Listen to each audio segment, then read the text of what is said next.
आइए देखते हैं क्वेश्चन नंबर 4 का 7th पार्ट, जिसमें हमको एक सीरीज दी हुई है। चेक करना है क्या यह एपी सीरीज है।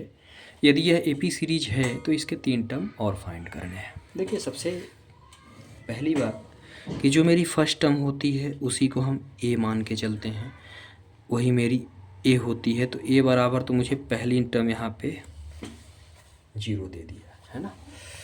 अब आगे की बात करते हैं, तो हम निकालेंगे डी, तब तो मुझे पता चलेगा कि यह एपी है कि नहीं है ना। तो डी निकालने के लिए क्या होता है, फार्मूला ये होता है A2 माइनस ए, मतलब नेक्स्ट टर्म में प्रीवियस टर्म को माइनस करना, या जो तीसरी टर्म है उसमें से हम दूसरी टर्म को माइनस कर दें, या 4 टर्म है, कुछ भी कर सकते हैं अपन, है ना। तो यहाँ पे चौथी टर्म में से तीसरी टर्म को हम क्या करें, माइनस कर दें। ठीक है, चलिए इसी को सॉल्व करते हैं। भाई देखो, A2 कितना दिया हुआ है, -4 है। यदि मैं इसमें माइनस का 0 करूँगा ना, तो यहाँ तो मुझे भाई -4 ही मिलने वाला है। यदि मैं अगले टर्म की बात करता हूँ तो -8 है, क्योंकि A3 -8 है और ये माइनस है भाई साहब, और ये कितना है, ये है -4, है ना। यदि मैं इसको सॉल्व करूँ ना, तो यहाँ पे क्या मिलेगा, 8, और ये मिल गया 4, क्योंकि ये पॉजिटिव हो गया, माइनस माइनस प्लस। तो आगे की बात करते हैं, तो यहाँ पे मुझे मिल गया 4। ठीक है, सेम कहानी यदि हम आगे करेंगे ना, तो आगे की बात यदि देखिए, ये 12 है, 12 है, क्योंकि ये 4 कितना है, ये 4 12 है।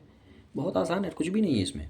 सेम कहानी यदि हम यहाँ करते हैं, तो यहाँ पे कितना है, -8 मिल जाएगा, क्योंकि इसकी प्रीवियस टर्म क्या है, 8 है। ये तो मैंने फार्मूले में करके बताया, क्योंकि भाई आपके जो एग्ज़ाम है ना, वहाँ पे स्टेप मार्किंग होने वाली है। तो यदि आप सही तरीके से पूरी चीज़ें लिखेंगे तब आपको फुल मार्क्स मिलेगा।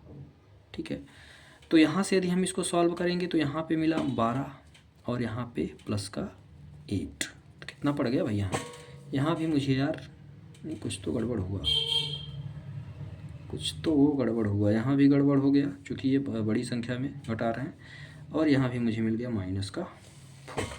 ठीक है, यहाँ पे बड़ी संख्या से छोटी संख्या को हमने क्या किया था, ऐड किया था, और बड़ी संख्या में माइनस था, तो जो साइन आता है वो बड़ी संख्या कहा जाता है। तो ये कुल मिला के जितने भी डिफरेंस आए मेरे, 3D थे, है ना। यदि मैं इसमें से इसको माइनस कर रहा हूँ तो -4 आया, इसमें से इसको माइनस कर रहा हूँ तो -4 आया, इसमें से इसको माइनस कर रहा हूँ तो -4 आया। मतलब क्या हुआ, जो मेरा डिफरेंस है वो सेम है ना। तो यहाँ आप लिख देंगे डिफरेंस इज सेम, जो मेरा डिफरेंस है वो क्या है, सेम है। डिफरेंस सेम है, so it is AP, so it is AP. ठीक है, अरे भाई एपी बस थोड़ी निकालना था अब इसमें। अब यदि मेरी एपी आ गई है, तो अब आगे के 3 टर्म और निकालने हैं। चलिए देखते हैं भाई, डी तो मेरा मिल गया, डी मुझे कितना मिला, डी मुझे मिल गया -4, है ना। डी मुझे मिला -4। तो चलिए 1 2 3 4, 4 टर्म तो मेरे पास हैं, है ना। 5वीं टर्म मुझे निकालनी है, और आगे के 3 टर्म निकालने हैं, मतलब 5th टर्म निकालनी है। तो जब 5th टर्म निकालनी है, तो ये हो गया मेरा ये 5, और A5 क्या होता है, ये होता है A प्लस का 4D, है ना। A प्लस 4D, ए क्या है भाई, 0 है, और प्लस 4 इंटू माइनस का 4, तो ये कितना मिल गया मुझे, -16। ठीक है भाई, 0 में ये हो गया 4 इंटू 4, तो -4, तो -16 आया, और -16 में 0 को प्लस करेंगे तो भैया -16 ही आने वाला है। A6 की बात करते हैं, तो ये होता है A प्लस का 5D,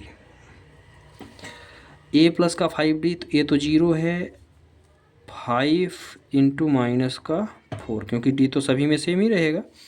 सेम कहानी यार यहाँ भी होने वाली है, ये हो जाएगा -20। सेम कहानी, कुछ नहीं है।